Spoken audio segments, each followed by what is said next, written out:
अध्याय 3 चैप्टर 3 देख रहे हैं। मोशंस ऑफ द अर्थ यानी कि पृथ्वी की गतियां।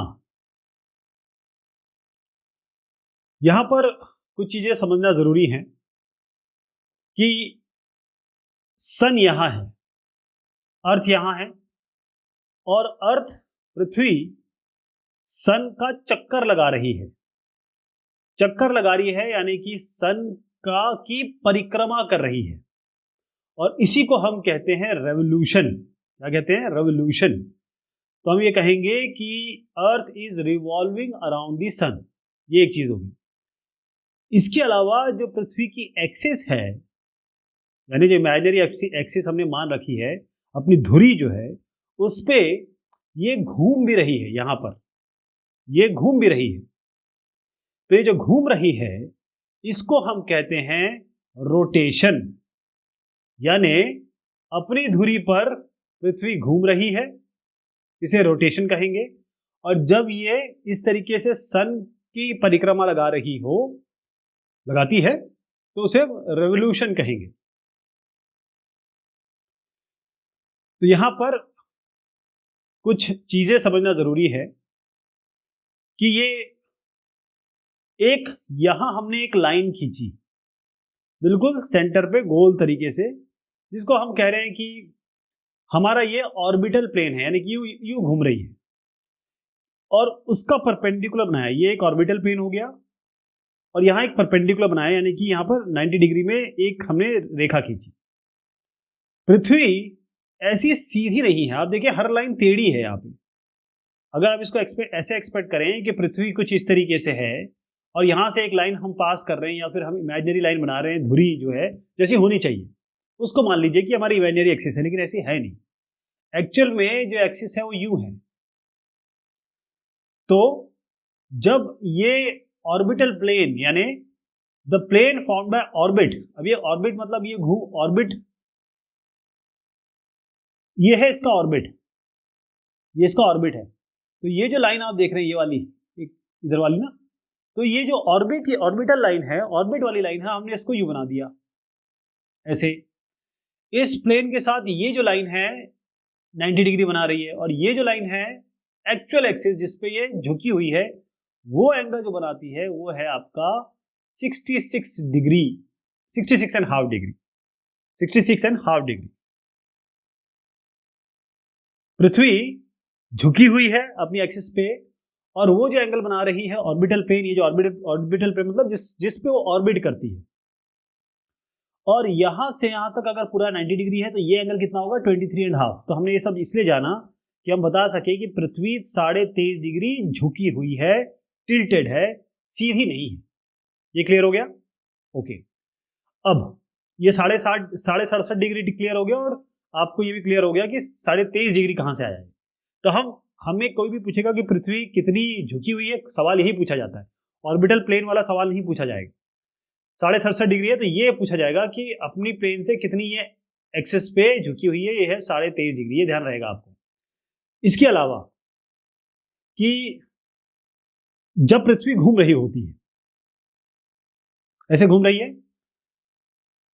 तो ये अपने एक्सिस पे भी घूम रही है। तो यहां पर जब ये सनलाइट जिस जगह पे पड़ रही होगी, सनलाइट जिस जगह पे पड़ रही होगी उसे हम कहेंगे कि ये दिन हो रहा है यहां पे।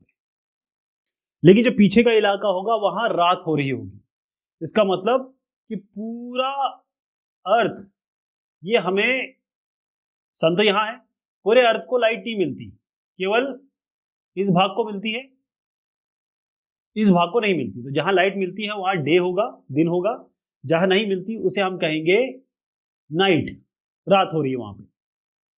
अब क्योंकि 3D है तो एक अगर मैं इमेजिनरी सर्कल बना दूं, यानी ये जो लाइन है क्योंकि 3D है तो वो लाइन नहीं होगी, सर्कल होगा। तो ये जो सर्कल जो डे और नाइट को डिवाइड करता है, एक ऐसी इमेजिनरी आप सर्कल समझ लीजिए। इसको भी हम कुछ नाम दे सकते हैं। इसको हम नाम देंगे,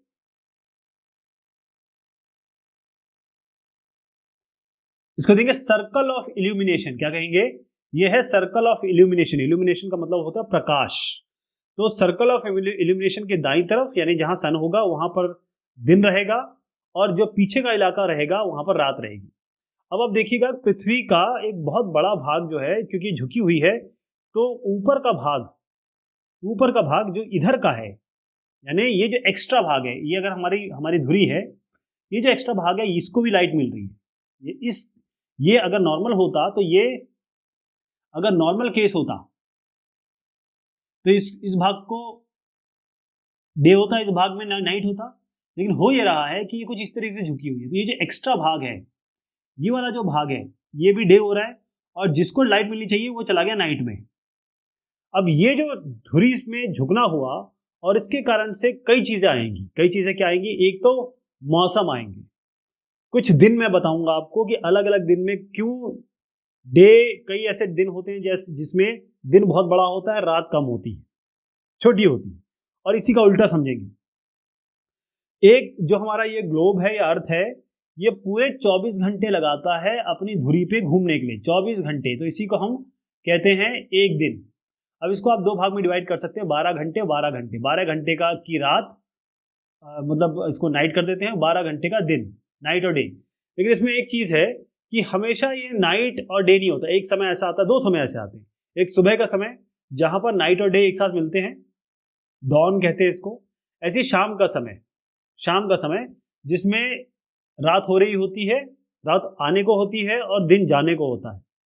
तो ये आपका पूरा समय, और ये क्योंकि डेली मोशन हो रहा है हमारे अर्थ का, इस कारण से होता है।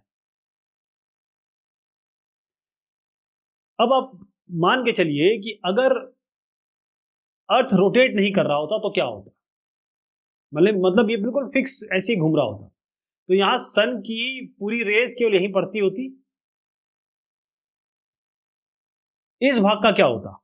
या हमेशा नाइट होती, या हमेशा नाइट होता। तो इसका मतलब ये है, आप जानते हैं कि पौधों को भी हमको सनलाइट चाहिए, पौधों को भी सनलाइट चाहिए ताकि वो अपना खाना बना सके, जिसे हम कहते हैं फोटोसिंथेसिस। तो यहाँ खाना नहीं बन पाता, और बहुत सारी चीजें होती है। अगर साइंटिफिकली देखें तो बड़ा हमारा यहाँ रहना बड़ा मुश्किल हो जाता। तो हमारी लाइफ इसीलिए है, हम इसीलिए जी पा रहे हैं कि हमारी पृथ्वी घूम रही है।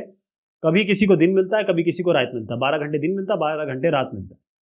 इसके अलावा जो पूरा का पूरा समय है,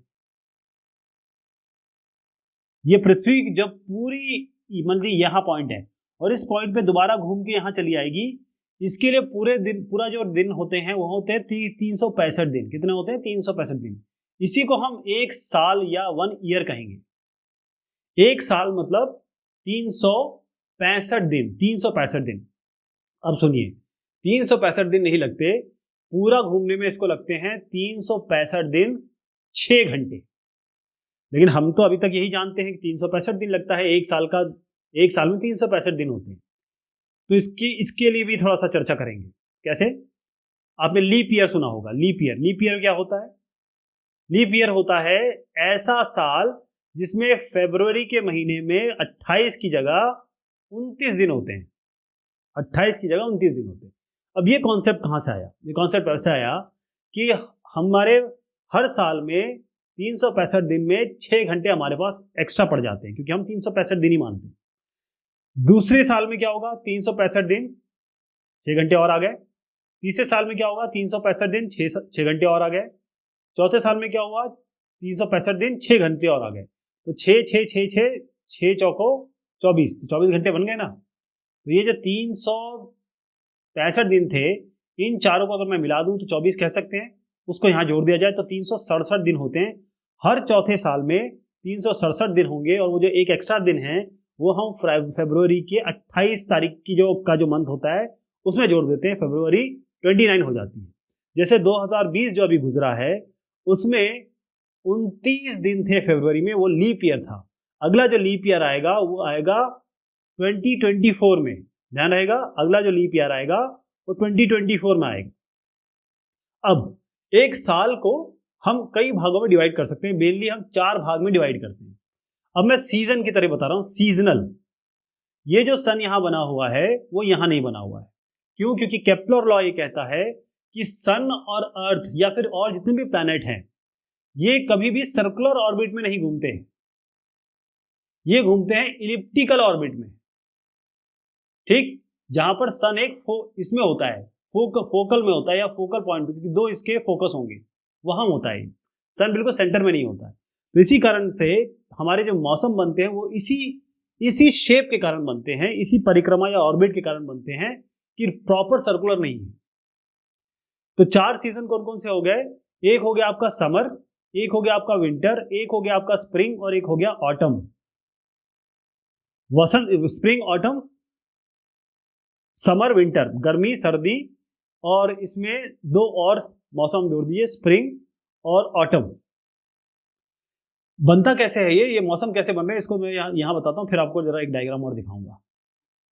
यहां सन है, यहां पर इनको लाइट मिल रही है, अलग अलग समय में अलग अलग लाइटें मिल रही है। अब बहुत ध्यान से देखिएगा, यहां आइए, इस जगह पर धुरी हमारी एक्सिस ऐसे है और पृथ्वी झुकी हुई है, तो ये सारे पार्ट को सन मिल रहा है, ये सारे पार्ट को, जो थोड़ा सा लाइट सा पार्ट है। तो नदर्न हेमिस्फीयर ज्यादा है, यहाँ पर ये पार्ट भी इधर आ गया। तो जो नदर्न हेमिस्फीयर है, यहाँ पर आपको मिलेगा समर यानी गर्मी। हम नदर्न हेमिस्फीयर की बात कर रहे हैं, और जो भी नदर्न हेमिस्फीयर में कहूंगा उसका आप उल्टा सदर्न हेमिस्फीयर में कह लीजिए। जो भी उत्तरी गोलार्ध के बारे में कहूंगा उसका आप सीधा उल्टा मान लीजिएगा कि नदर्न हेमिस्फीयर में, सदर्न हेमिस्फीयर में उसका उल्टा हो रहा है। तो समर अगर नदर्न हेमिस्फीयर में हो रहा है क्योंकि सूरज की गर्मी यहां मिल रही है, तो नीचे विंटर हो रहा होगा सदर्न हेमिस्फीयर में। और यहां पर एक दिन आता है 21 जून, समर सॉल्स्टाइस, इसके बारे में हम बात करेंगे अभी, डेट बस ध्यान रखिएगा। यहां पर देखिएगा, क्योंकि पृथ्वी ऐसी झुकी हुई है, तो ये वाला पोर्शन अब आ गया, ये वाला पोर्शन, तो नीचे का भाग ज्यादा एक्सपोज हो गया। तो यहां पर क्या होता है कि जो विंटर होगा, जो विंटर होगा वो ऊपर वाले इलाके में होगा, क्योंकि नदर्न पार्ट जो है वो तो इधर झुक गया, इधर आ गया। सदर्न पार्ट ज्यादा एक्सपोज हो गया सन के, तो ज्यादा लाइट यहां पर पड़ गई, इसीलिए अब सदर्न पार्ट में ज्यादा गर्मी हो गई। तो सदर्न में आपका सदर्न हेमिस्फीयर में समर हो गई, गर्मी हो गई। ये ऑस्ट्रेलिया में जो मनाया जाता है, जो क्रिसमस, वो गर्मी में मनाया जाता है। यहाँ ठंडा हो गया तो विंटर होगा यहाँ पर नदर्न हेमिस्फीयर में। इसी तरीके से 2 और बनते हैं, 2 और मौसम बनते हैं, एक ऑटम है और एक स्प्रिंग है। तो स्प्रिंग और ऑटम, नदर्न पोल में स्प्रिंग बन रहा है, यहाँ पर ऑटम बन रहा है। इस पोजीशन को कहते हैं हम इक्विनॉक्स, ये भी इक्विनॉक्स है, ये समर सॉल्स्टाइस है, ये विंटर सॉल्स्टाइस है, ये हो गया इक्विनॉक्स। और यहाँ ऊपर स्प्रिंग है, नीचे आपके ऑटम है, यहाँ ऊपर ऑटम है, नीचे आपका स्प्रिंग है। ऐसे समझिए, पृथ्वी घूम रही है, धुरी पे चल रही है, और धुरी पे ये झुकी हुई है और घूम भी रही है। इस कारण से ये अलग अलग मौसम बनते हैं इस समय में, क्योंकि ये इतना फास्ट नहीं घूमती है, पृथ्वी इतना फास्ट नहीं घूमती है, 365 दिन लगाती है पूरा घूमते हुए। तो आराम से यहाँ 2-3 महीना 2-3 महीना 2-3 महीना 2-3 महीना इस तरीके से कटता है। तो इस समय यहाँ पर विंटर होगा। अच्छा, नदर्न, ये सब नदर्न पोल के बारे में बताया जा रहा है, तो अगर साउदर्न पोल के लिए पूछा जाए तो इसको उल्टा कर दीजिएगा। विंटर हो रहा है नदर्न पोल में, तो आप सदर्न पोल में इस जगह पे मानेंगे कि यहाँ पर समर हो रहा होगा। अब कुछ इंपॉर्टेंट डेट्स देखिएगा आप। 21 जून, ये मैंने आपको बताया था, ये वाली 21 जून ध्यान रखिएगा, इसको हम जून सॉल्स्टाइस कहते हैं। जून में 21 तारीख को समर सॉल्स्टाइस बन रहा है इस जगह पे। क्यों? देखिए, जो नदर्न हेमिस्फीयर है, जैसे मैंने आपको बताया था, थोड़ा टिल्टेड है सन की तरफ, तो जो रेज है, जो सन की रेज हैं, वो डायरेक्टली आती हैं यहाँ पर, कहाँ पर? ट्रॉपिक ऑफ कैंसर पे, ऊपर कर्क रेखा पे। इसका मतलब ये होता है कि यहाँ पर ज्यादा हीट मिल रही है, और जो एरियाज जो पोल्स के करीब है इनको थोड़ा कम हीट मिल रही है, क्योंकि रेज जो है वो सन की थोड़ी स्लैंटिंग होती है, टेढ़ी आती है। तो नॉर्थ पोल क्योंकि इंक्लाइंड है सन की तरफ, यहाँ पर झुका हुआ है, और जो आर्कटिक सर्कल के ऊपर की जगह है वहां पर आपको कंटिन्यूस डे लाइट मिलेगी, कम से कम 6 महीने तक आपको दिन ही दिन मिलता रहेगा। और क्योंकि एक बड़ा पोर्शन नदर्न हेमिस्फीयर का, उसको बहुत ज्यादा हीट मिल रही है, तो यहाँ पर जो समर है, यहाँ पर समर होता है इक्वेटर के ऊपर। अगर आप जाए ये नॉर्थ में, जो लॉन्गेस्ट डे होगा, सबसे बड़ा दिन, और शॉर्टेस्ट नाइट, सबसे बड़ा दिन और सबसे छोटी नाइट यहाँ पर होती है 21 जून में, राइट। और इसी सिचुएशन को मैंने बताया, इसको उलट दीजिए, नीचे की तरफ आ जाइए। नाइट्स यहाँ पर, मतलब रातें बड़ी लंबी होंगी और दिन, नाइट रातें बड़ी होंगी दिन से। और जो पोजीशन है अर्थ की, इसको हम कहेंगे, इस जगह को हम कहेंगे समर सॉल्स्टाइस। अब आइए यहाँ पर 22 दिसंबर की बात करते हैं। ये 22 दिसंबर की बात कर रहा हूँ, 21 जून की बात मैंने बात कर ली, 22 दिसंबर की बात हम कर रहे हैं। जो ट्रॉपिक ऑफ कैप्रिकॉर्न है, ट्रॉपिक ऑफ कैप्रिकॉर्न मतलब नीचे की बात कर रहा हूँ मैं इस जगह पे, ये यहाँ पर आ गई। देखिए ट्रॉपिक ऑफ कैप्रिकॉर्न ये है। तो यहाँ पर 22 दिसंबर में जो ट्रॉपिक ऑफ कैप्रिकॉर्न है यानी कि जो मकर रेखा है, यहाँ पर आपको सीधी लाइट मिल रही है, क्योंकि साउथ पोल टिल्ट हो गया लाइट की तरफ, साउथ पोल आ गया लाइट की तरफ।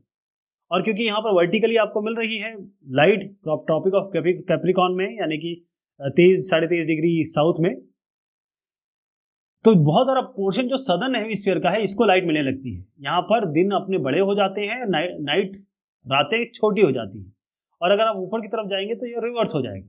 इसी पोजीशन को हम कहते हैं विंटर सॉल्स्टाइस। क्या कहेंगे? विंटर सॉल्स्टाइस। ध्यान रहेगा, विंटर सॉल्स्टाइस कहेंगे इसको। फिर अब हम आते हैं 21 मार्च पे। 21 मार्च 21 मार्च और 23 सितंबर इन दोनों की साथ चर्चा करेंगे। 21 मार्च इन दोनों की बात कर रहा हूं मैं।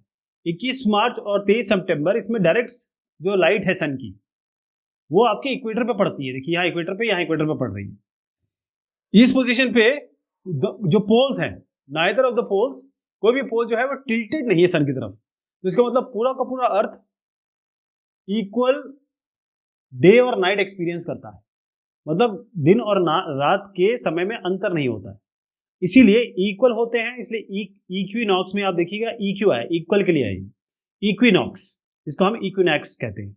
इसी तरीके से 23 सितंबर में जो ऑटम सीजन है, यहाँ पर ऑटम सीजन नदर्न हेमिस्फीयर में, autumn season in the northern hemisphere यहाँ पर, और स्प्रिंग सीजन होता है यहाँ पर सदर्न हेमिस्फीयर में। ये अपोजिट केस है आपका 21 मार्च का, जैसे मैंने आपको बताया 21 मार्च का, जहाँ पर स्प्रिंग होता है नदर्न हेमिस्फीयर में और ऑटम होता है सदर्न हेमिस्फीयर में। तो आप देखेंगे कि ये जो दिन और रात हैं वो चेंज होते हैं सीजन के साथ, और क्योंकि यहाँ पर रोटेशन भी हो रहा है, रेवोल्यूशन भी हो रहा है, और अर्थ की जो गति है, या ये कहें अर्थ की गतियाँ अपने अक्ष पर, अपनी धुरी पर, अपनी एक्सिस पर और सन के अक्रॉस, इस कारण से ये सब फेरबदल हो रहे हैं, तब्दीलियां हो रही हैं।